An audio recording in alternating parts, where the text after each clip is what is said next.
Hi, my name is Reid. I'm a psychotherapist in San Francisco, California, and today I'd like to talk about distinguishing relief from danger versus presence of safety after narcissistic abuse. In today's video, I'd like to talk about what can happen when narcissistic abuse starts at an early age with the people that a young child is born, in essence, to attach to. The task of the infant and then child that's usually joined in with by a good enough parent is to establish what's called felt security with the parent. And when things are going right in the parent-child relationship, felt security is a term from attachment theory, by the way, that refers to that win-win scenario or relationship scenario I've described in prior videos where one's connection to oneself actually strengthens the bond with the other person. So like in this case, it'd be the child strengthening getting to know and strengthening their connection to themselves, and that having the impact of strengthening the bond with the parent. And for this to happen, for this win-win relationship scenario to happen between the parent and the child, the parent's motivation has to lie in sort of non-possessively facilitating the child's own development on that child's terms and support the child in paying the necessary attention that the child must to him or herself in order for this to happen. And an example of how felt security might feel in these cases is for the kids, for instance, to know he can run or he or she can run towards whatever they find interesting on a playground, assuming the parent being in tow, and the kid sort of having the felt confidence that the parent's going to be available if or when needed. Whether it's to help get boosted up to a slide or to a swing set, to watch an amazing feat that the kid is so excited that he or she's now able to do, and maybe to help comfort the kid if they fall down and skin their knee, and to then help the kid kind of get feeling better again and ready to go keep on playing. All those facets are important to know that they are available for the child, and as needed, as the child grows to know that they are going to be available, they get to, in essence, take those resources for granted coming from the parent. I think it's that ability to take those that kind of support for granted that kind of explains the concept of felt security. In essence, what I'm describing is the presence of safety in a relationship, is that sort of felt security. So some markers of like what the experience of felt security is, or that is the presence of safety, is one feels a strong connection to themselves, pays attention to their inner experience as it relates to what's going on externally for them in relationship to others. They know sort of what their goals and desires are. They're oriented to sort of pursue those and expect accompaniment by those people who are most important to them. That accompaniment can take the form of support, pride, celebration, sort of a pick-me-up when needed. In short, they get to sort of trust their inner experience, judgment, feelings, and let those things that are sort of within themselves and emerging help to orient and guide them in their lives. I think that is a fair description of what this presence of safety yields in terms of the internal experience, in this case for the child. Importantly, all that I just described would be very much supported by the good enough parent in this example. That's exactly what they want for their child, to sort of be guided by the child's own self. A colleague once put it that parents' job is to give roots and wings. Roots to feel solid and one has a home, and wings to go fly and sort of carve one's own path in the world. I think that's a pretty apt description of what's being talked about in terms of this presence of safety in the parent-child relationship. Now, in the case of having a narcissistic parent, the child's experience of felt security takes on, I think, a more complicated dimension, because some sort of psychological and emotional sleight of hand has to occur in order for the child to eke out a relief from danger.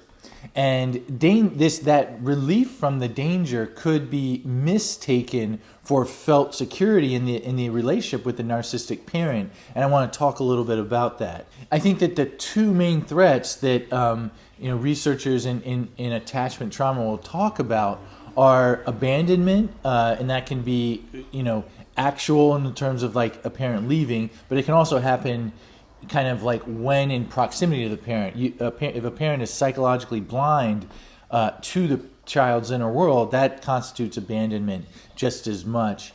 And then the other fear is unsurvivable attack or annihilation, and that if a parent is frightening to the child and seemingly unhinged when they get frightening, that is its own form of trauma and can rightly, I think, feel unsurvivable at times to the child.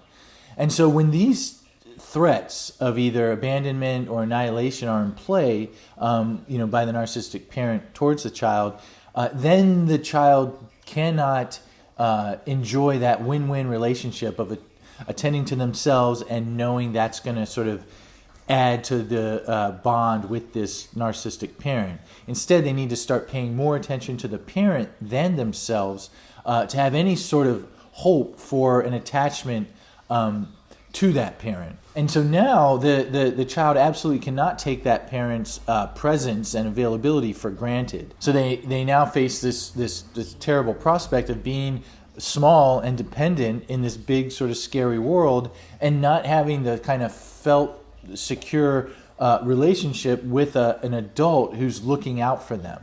So I think now the child has to contort him or herself in ways that afford ways of being with this narcissistic parent that stave off the child's awareness of this terrifying reality of how unmet the child's own needs must go in this relationship in order to sort of stay in the orbit of that parent, which is needed for survival. And in some ways, paying more attention to the parent than to oneself could afford such a way of kind of limiting one's awareness of how unmet their own needs are going. And often this may involve and require the child dissociating or sort of even unconsciously restricting their awareness of a feeling or a state they're having inside themselves and focusing on something. It could actually be outside themselves. It could be a thought or a mode of thought that it lets them feel cut off from themselves, because it's important. They need to cut themselves off from what would otherwise be these unmanageable kind of explosions of emotion that would not help them in their relationship with the narcissistic parent. So this act of kind of cutting oneself off from what's being felt within both helps the child protect him or herself from the feelings of abandonment and deprivation and fear they're experiencing in relationship to the narcissistic parent, and it presents them in ways that make them more likely to be cared for or at least not abandoned or attacked by the narcissistic parent. They are not causing a fuss, in essence, for the narcissistic parent to find tedious or something that they need to punish the child for. So in these cases, the child's world can be rife with danger. And what the child then needs to strive for is relief from that danger. And that stands in stark contrast to the presence of safety through that experience of felt security with a non-narcissistic parent or good enough parent. And so in the pursuit of relief of danger, the child's relationship to his or her own feelings gets a little trickier because they need to learn to do whatever it takes to reduce the danger with that narcissistic parent of incurring abandonment or attack, or feeling the dread and fear of that. And thus can come in that dissociation, which affords a relief, typically temporary, but that sense of sort of relief or extraction from can kind of be, in a way, what gets associated with, I might say, pseudo-safety. A child doesn't have a different frame of reference than the parents they're given. So if they're feeling this dread and threat constantly, and there's a way via dissociation or pleasing the parent in one way or another to afford themselves a relief of that danger, well, that will grow to feel like the pinnacle of what sort of good feelings between others can be. And so I would call it pseudo safety, but for the child, that's real safety to them, because that's all they know, and that's the best they can know when they're sort of in this closed system with a narcissistic parent. So, for example, let's say there's a young boy who has an altruistic narcissistic father. An altruistic narcissistic person is someone whose inflated sense of self-worth gets kind of merged with character traits of trying to do good for others. But there's this coercive pull to accept that help and appreciate that help, or else, because doing so would puncture the altruistic narcissistic person's inflated sense of self-worth and remind them of that core sense of worthlessness they're trying to stave off, which typically results in maneuvers to either punish the person who didn't show this appropriate amount of gratitude, and other methods necessary to kind of restore themselves and their sense of being superior in this regard by being kind of the most virtuous or most caring and so forth. So in this scenario, let's say that there's a boy with an altruistic father like this, and in essence, the boy learns that so long as he appears to be in need to the father and someone that father can help, then there is some measure of contact with the father, that the father pays attention to the boy and doesn't abandon the boy. So there's relief from that danger of abandonment. The boy may learn that going off and following his own interests, desires, and his own internal compass will go unnoticed and uncared for by the father. And maybe it's not like a big demonstrative thing. The father just fails to notice because it's not in the service of boosting up his own inflated sense of self-worth, the father. And so when the son in this case does pursue what's important to him or herself, it can result in that agonizing feeling of being abandoned, which is sort of described as kind of being nobody to no one. And that's kind of the son's experience in relation to this type of altruistic narcissistic father. And so to relieve that, if the son in this case can wisely kind of figure out that if he presents himself to be in need of correction or fixing to the father, then that agony, temporarily at least, is relieved, then that's sort of a viable strategy to kind of get through life with this type of parent, or I should say get through childhood with this type of father. Similarly, when I've talked about beliefs held, this can often kind of manifest in that type of belief that something like, if I am proud of myself, I make others feel diminished. And that would be the case with an altruistic narcissistic father like this. Also, a belief such as I am defective could result in this type of parent-child relationship that I'm describing.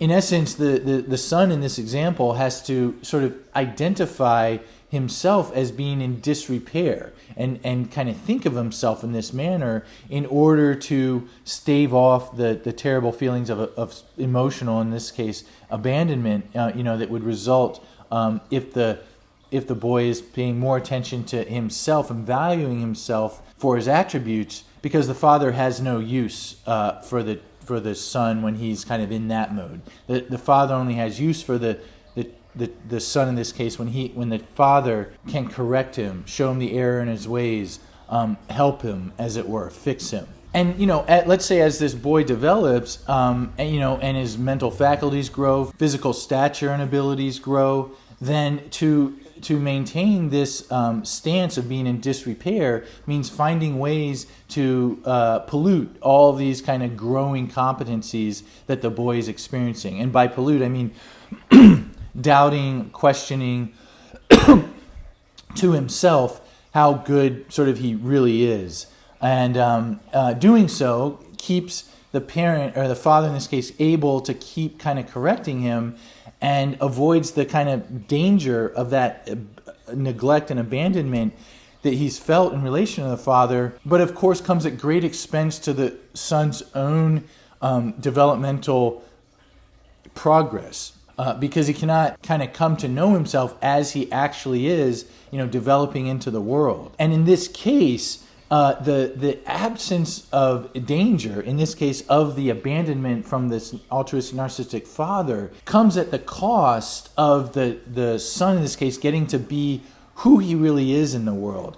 And that's very different than, say, the presence of safety. And I think once the son was no longer dependent on the father and had an opportunity to recover from this form of narcissistic abuse, a big part of it would involve distinguishing what he had to do to offer himself relief from the danger of abandonment from his father versus what can now be afforded to him, the seeking and experiencing of the presence of safety in relationship to others.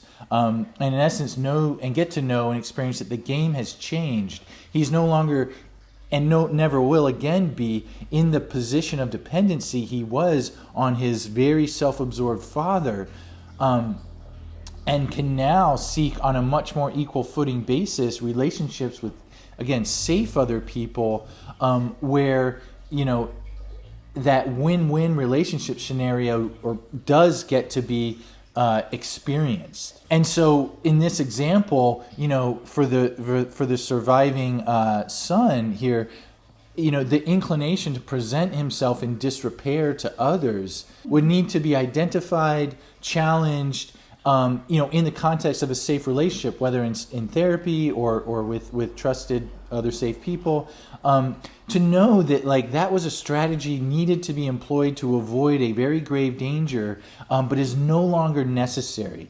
And concluding it's no longer necessary is an outcome that is progressed to very incrementally and over time.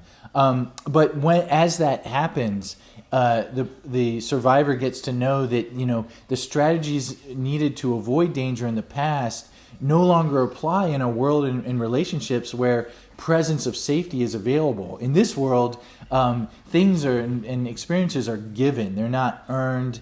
One doesn't have to strive or reach. They get to sort of be seated in themselves and know that they have all that is available. They get to take for granted, as it were, what they need from others. And, if there's times where that's not available, they also get to know that it's not because that person's too self-absorbed or anything, but because there is just some sort of temporary hiccup in the relationship that can easily get repaired and addressed. So in some ways, and this can apply to all sorts of recovery from trauma, the feelings that guide us to avoid danger, in this case, the danger of abandonment or attack from a narcissistic parent, once recovery is possible, actually sort of can be thought of as, and I don't mean this in a pejorative sense, but sort of lying to the survivor, and I say that in sort of a way that's hopefully can be helpful, not to kind of attack oneself for having these feelings, because they had to be there, and they're necessary kind of post-traumatic sequela from what had to be survived. But it can help to kind of foster a sense of healthy skepticism towards these feelings that help to avoid the danger. For instance, anxiety in this example, that this son might feel if he does something that is revealing of his competency in the world. Because doing so before would have invoked the danger of abandonment from his father, but now gets to sort of be him connecting to his real self and being something that is celebrated by others he's now in relationship with. But there's going to be sort of this transition time where those old feelings of what signal danger are certainly still going to be there, but may need to be rethought of, reconfigured in the moment by the survivor. Well, thanks for watching this week. Again, everyone's support is so much appreciated via the comments and engagement with the channel. And I look forward to posting again next week, Sundays at 9 a.m. Pacific time. Thank you.